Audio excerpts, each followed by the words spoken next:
Human civilisation में ऋग्वेद को संसार का प्राचीनतम ग्रंथ माना गया है। और इसके बाद भारतीय अगर हम लिटरेचर की बात करें तो इसके बाद पुराणों, उपनिषदों, अनेक प्रकार के ग्रंथों की रचना हुई। लेकिन इसका अगर हम एक गहन विश्लेषण करें, एक डीप एनालिसिस करें भारतीय साहित्य का, तो ये पाते हैं कि वैदिक साहित्य के समय में जो कुछ लिखा गया उसी को हमारे विभिन्न समय के थिंकर्स, फिलोसफर्स, राइटर्स, संत महात्माओं आदि ने अपनी भावभूमि बनाया और उसी पर अपने लिटरेचर या साहित्य की रचना की। मैं कुछ उदाहरण देकर इस चीज को स्पष्ट करना चाहूंगा।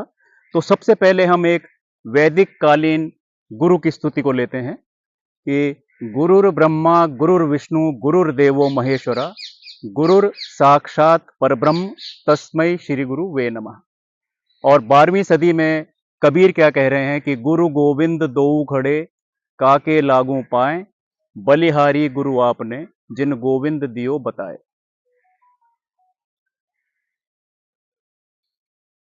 तो 5,500 साल पहले कुरुक्षेत्र की युद्ध भूमि में दोनों सेनाओं के मध्य खड़े हुए कृष्ण अर्जुन को क्या उपदेश दे रहे हैं कि यदा यदा ही धर्मस्य ग्लानिर्भवति भारत अभ्युत्थानम अधर्मस्य तदात्मानं सृजाम्यहम् परित्राणाय साधूनां विनाशाय च दुष्कृतां धर्म संस्थापनार्थाय संभवामि युगे युगे।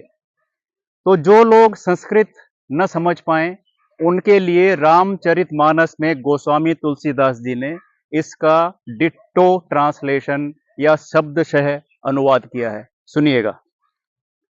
जब जब होई धर्म की हानि बाढ़ई असुर अधम अभिमानी तब तब प्रभु धरी विविध शरीरा हरहि दयानिधि सज्जन पीरा।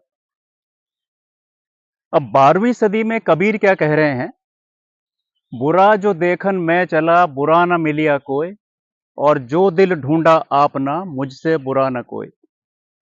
और दूसरा ये कि दुख में सुमिरन सब करें सुख में करे न कोई और जो सुख में सुमिरन करे सो दुख काहे होए। तो ये 12वीं सदी में कबीर ने कहा। अब 19वीं सदी में 700 साल बाद बहादुर शाह जफर क्या कह रहे हैं कि न थी हाल की जब हमें अपनी खबर रहे देखते औरों के ऐबो हुनर पड़ी अपनी बुराइयों पे जो नजर तो निगाह में कोई बुरा न रहा जफर आदमी उसको न जानिएगा वो जो कैसा ही साहिब फैमो जका जिसे ऐश में यादे खुदा न रही जिसे तैश में खौफे खुदा न रहा। और कबीर फिर से कह रहे हैं कि जाति न पूछो साधु की पूछ लीजिए ज्ञान जाति न पूछो साधु की पूछ लीजिए ज्ञान मोल करो तलवार का पड़ा रहन दो म्यान। अब अपने उर्वशी महाकाव्य में रामधारी सिंह दिनकर, राष्ट्र कवि रामधारी सिंह दिनकर कर्ण के मुंह से क्या कहलवा रहे हैं 20वीं सदी में 800 साल बाद कि जाति जाति रटते जिनकी पूंजी केवल पाखंड मैं क्या जानूं जाति जाति हैं मेरे ये भुजदंड और मूल जानना बड़ा कठिन है नदियों का वीरों का धनुष छोड़ भी क्या गोत्र होता रणधीरों का।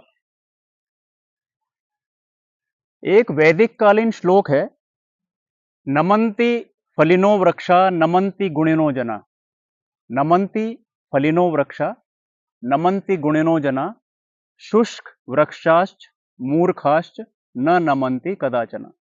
इसका अर्थ यह है कि फलदार वृक्ष झुकते हैं, गुणवान व्यक्ति झुकते हैं, सूखा पेड़ और मूर्ख कभी नहीं झुकते।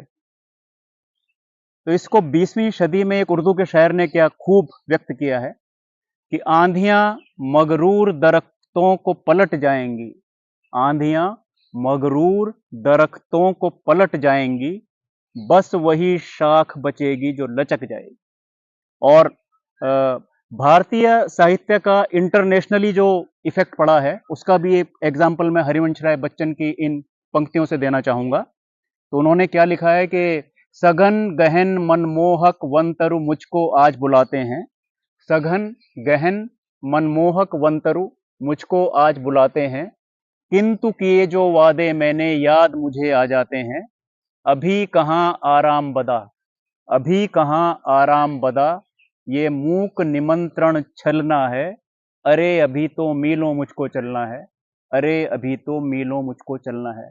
इसी बात को रॉबर्ट फ्रॉस्ट अपनी वर्ल्ड फेमस 4 लाइनों में क्या कह रहे हैं? The woods are lovely dark and deep, the woods are lovely dark and deep, but I have promises to keep and miles to go before I sleep and miles to go before I sleep.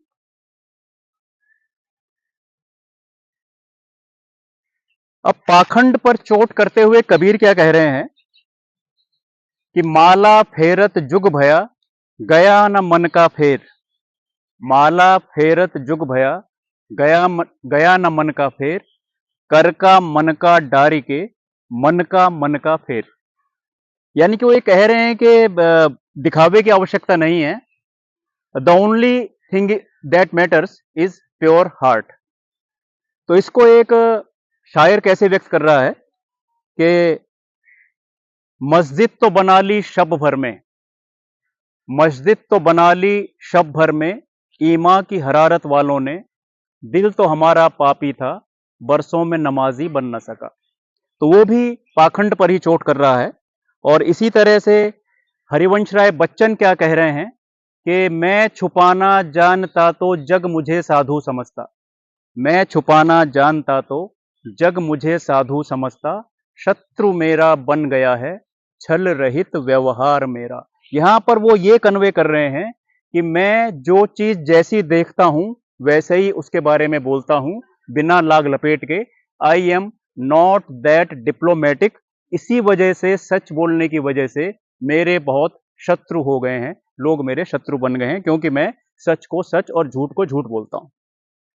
इसी चीज को एक शायर क्या व्यक्त कर रहा है, बशीर बद्र, 20वीं सदी का बहुत बड़ा शायर, कि कोई हाथ भी न मिलाएगा जो गले मिलोगे तपाक से, ये नए मिजाज का शहर है, जरा फासले से मिला करो।